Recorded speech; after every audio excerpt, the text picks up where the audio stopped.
the butcher who has blood of 250 innocents on his hands, the terrorist who was convicted for the dastardly 26/11 attacks, has been glorified on the very soil of Mumbai. The theatre of this carnage, Yaqub Memon's grave, was decorated in Mumbai. He was sent to the gallows in 2015, but 7 years later, his grave decorated. Somebody is sitting there and celebrating a terrorist who has blood of 250 terrorists on their hand.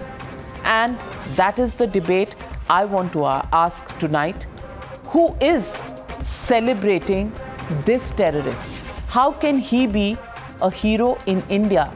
And joining me on the debate, Kishore Tiwari, leader of the Shiv Sena, and Majid Hydari, political analyst who joined Shehzad Poonawala. किशोर तिवारी, मैं आपसे सीधा सवाल पूछना चाहती हूं, क्या याकूब मेमन ऐसा आदमी है, ऐसा आतंकी है, उसका मुंबई जैसी जगह में जहां 250 लोग मारने का उस पर आरोप है, वहां पर उसकी मज़ार पर ये इस तरह से फूल बरसाए जाएं?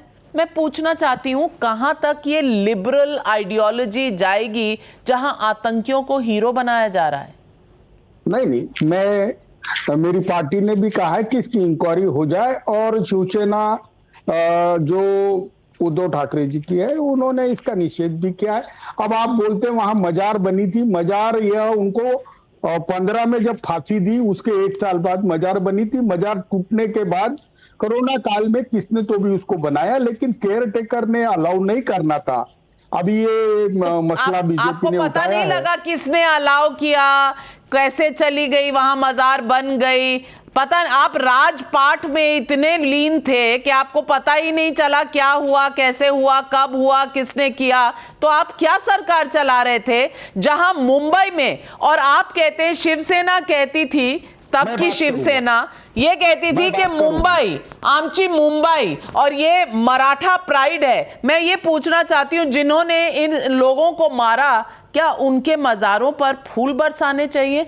आई want to ask you Shehzad Poonawalla, the question is not why the government was caught napping. That of course they know they were napping. उनके अपने ही विधायक चले गए, एक नई सरकार बन गई, उनको पता भी नहीं चला. But the question is this thought, this narrative.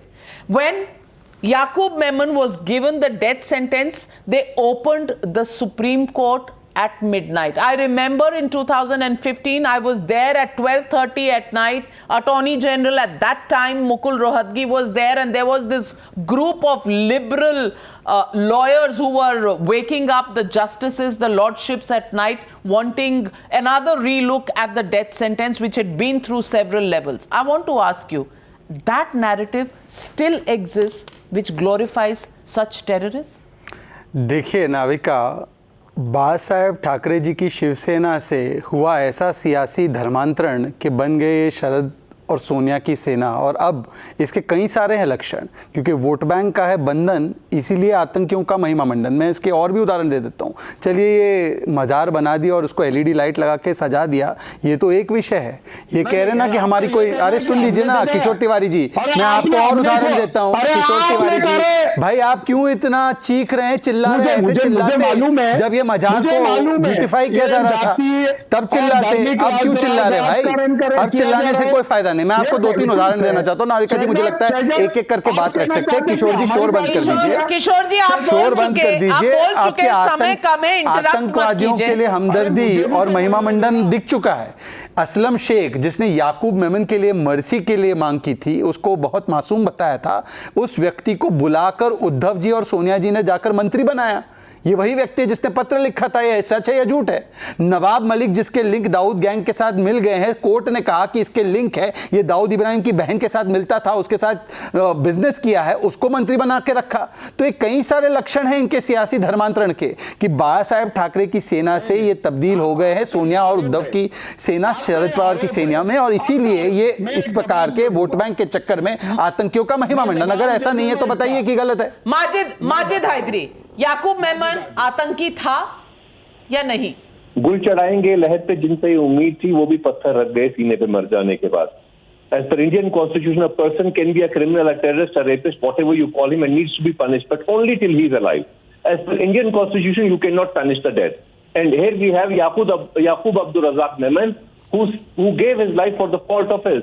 So why do we want to punish him? And let me remind you, when he was buried, Who gave his life? Who gave his life? नहीं, मैं इसका जवाब देता हूँ. Who gave his life? Majid Haidari?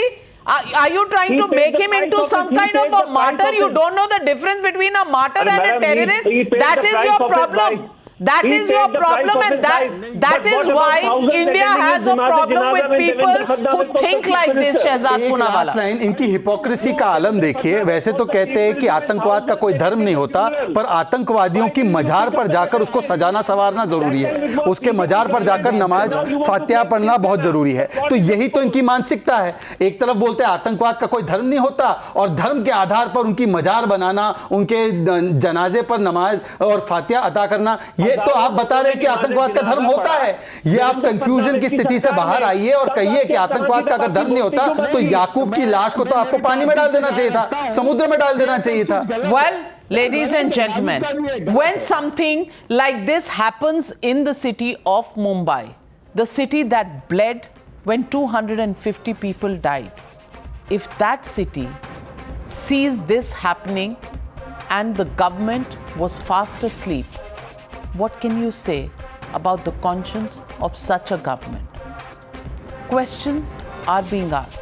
In this country, in the city of Mumbai, in the state of Maharashtra, can anybody glorify the killing of Mumbaikars? Does anybody have any conscience left?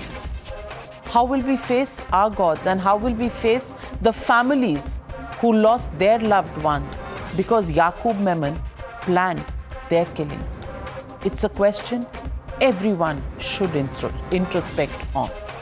I leave it at that on the show tonight. Good night, ladies and gentlemen. Be safe.